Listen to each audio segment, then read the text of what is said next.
Di dalam Alkitab, saudaraku, kita membaca dalam beberapa minggu yang lalu mengenai hamba Tuhan Barnabas, saudaraku, yang dikirim ke Antioquia, saudara, dan dikatakan mengenai Barnabas adalah seorang baik, penuh dengan Roh Kudus dan penuh dengan iman, sehingga banyak orang, sebagian besar orang, jiwa-jiwa diselamatkan. Perbuatan baik selalu membawa jiwa-jiwa kepada keselamatan, saudara.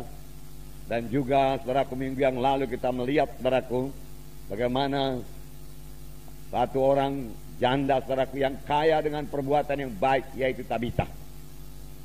Selalu berbuat baik, suka berbuat baik, suka menolong orang.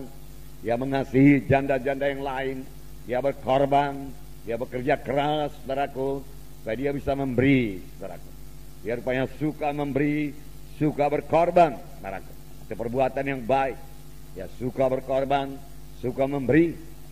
Dan pada suatu hari dia meninggal dunia, tetapi Tuhan menghidupkan dia kembali, saudaraku. Puji Tuhan, saudaraku. Dalam Matius 5:16 dikatakan, saudara, bahwasanya perbuatan baik kita itu mempermuliakan Tuhan. Tetapi sebelum kita sampai di situ, saya mau menerangkan kepada saudara bahwa sekedar perbuatan baik saja tidak membawa kita kepada keselamatan. Amin. Jangan pula nanti kita hanya mengandalkan perbuatan baik. Tidak, saudaraku. Bahkan sebelum selamat kita tidak sanggup berbuat baik, karena kebaikan adalah buah Roh Kudus. Tuhan Yesus berkata, hanya seorang yang baik, yaitu Allah, saudaraku. Begitu dalamnya arti kebaikan kepada Tuhan Yesus, saudaraku. Yang tidak bisa kita capai, saudaraku, hanya dengan, saudaraku, keadaan manusiawi kita, kesanggupan manusiawi kita saja, saudaraku. Kita perlu Roh Kudus memenuhkan kita, menguasai kita, dan kita bersandar kepada Roh Kudus, supaya Roh Kudus memberikan buah Roh, yaitu kebaikan di dalam hidup kita, saudaraku.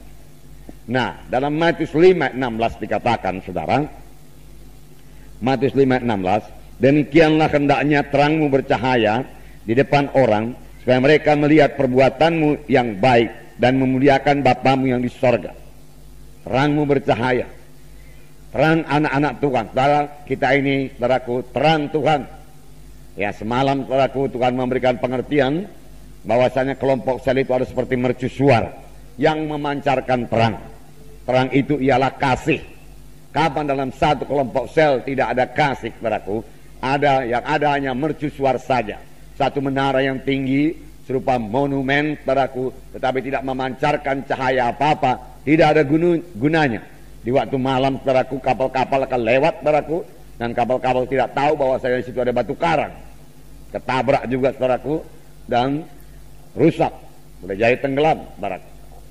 Tetapi satu kelompok sel, saudaraku, yang memiliki kasih, saudaraku, adalah seperti mercusuar yang memancarkan cahaya itu, saudaraku, sehingga kapal-kapal yang lewat pada malam hari bisa selamat. Nah, di sini dikatakan biarlah terangmu bercahaya. Kemudian dikatakan lagi, supaya mereka melihat perbuatanmu yang baik, perbuatan yang baik, perbuatan yang baik, dan memuliakan Bapamu yang di sorga. Haleluya. Nah, saudaraku yang kasih dalam nama Yesus, dalam Ibrani 10 ayat 24, kita harus saling mendorong, saling menguatkan untuk berbuat perbuatan baik. Amin, saudara. Perbuatan baik. Amin, saudara. Haleluya. Semua kita mau melaksanakan perbuatan baik. Haleluya. Sebab dengan demikian nama Tuhan kita dipermuliakan, nama Yesus dipermuliakan, saudaraku. Mata dunia memandang kepada kita, dan kalau dia lihat kita ini orang baik, saudaraku, berbuat perbuatan yang baik, saudaraku, dia tahu kita orang Kristen, lalu nama Tuhan dipermuliakan. Amin. Haleluya. Nah, dalam Ibrani 10 ayat 24, dan marilah kita saling memperhatikan, supaya kita saling mendorong dalam kasih dan dalam pekerjaan baik. Ya, saling memperhatikan. Ya, anak-anak Tuhan juga harus memperhatikan anak Tuhan yang lain. Tidak memperhatikan dirinya sendiri saja. Dalam kelompok sel kita memperhatikan jiwa-jiwa dalam kelompok sel kita, jiwa-jiwa mana yang tidak datang. Pada kaum bapa harus tahu Kaum bapak mana yang tidak datang dalam kelompok selnya? Kaum ibu juga demikian. Kaum ibu juga harus mengetahui kaum ibu mana yang tidak datang dalam kelompok selnya. Marilah kita saling memperhatikan. Dikatakan di sini. Dan kemudian saling mendorong dalam kasih. Saling mendorong dalam kasih. Dan saling mendorong dalam perbuatan yang baik. Dalam pekerjaan yang baik. Saling mendorong. Atau boleh juga dikatakan bekerja sama dalam melakukan pekerjaan yang baik.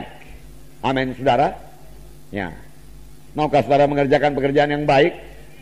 Haleluya. Sudah 2 kali saya tanya. Haleluya. Semua mau, saudaraku? Haleluya. Nah, saudaraku, banyak macamnya perbuatan yang baik. Dalam Matius 25 bisa kita jabarkan itu, saudara. Pada waktu aku lapar, engkau memberi aku makan. Pada waktu engkau haus, engkau memberi aku minum. Pada waktu aku dalam penjara, engkau mengunjungi aku. Pada waktu aku sakit, engkau mengunjungi aku. Ya. Pada waktu aku telanjang, engkau berikan aku pakaian. Nah, itu macam-macamnya. Amin, saudara. Berbuat baik. Berbuat baik. Tapi saudaraku, kita sebagai orang-orang rohani, saudaraku, terutama kita berbuat baik dalam hal rohani. Itu prioritas yang pertama. Saudara tolong orang dalam perkara badani, saudaraku, tetapi saudara tidak menolong dalam perkara rohani, hasilnya tidak seberapa. Kalau misalnya disuruh pilih, saudara bisa menolong dia dalam bidang rohani dan membawa dia kepada keselamatan, saudara, ataukah saudara menolong dia hanya dalam bidang badani materi saja, saudara, kita harus memilih menolong dia dalam bidang rohani, terlebih memimpin dia sampai kepada keselamatan, meneguhkan imannya, membawa dia kepada kebaktian minggu, membawa dia kepada kebaktian kelompok sel. Amin, saudara. Haleluya. Ya, saya yakin itu perbuatan baik. Membawa orang ke gereja itu perbuatan baik. Membawa orang kepada keselamatan itu perbuatan baik.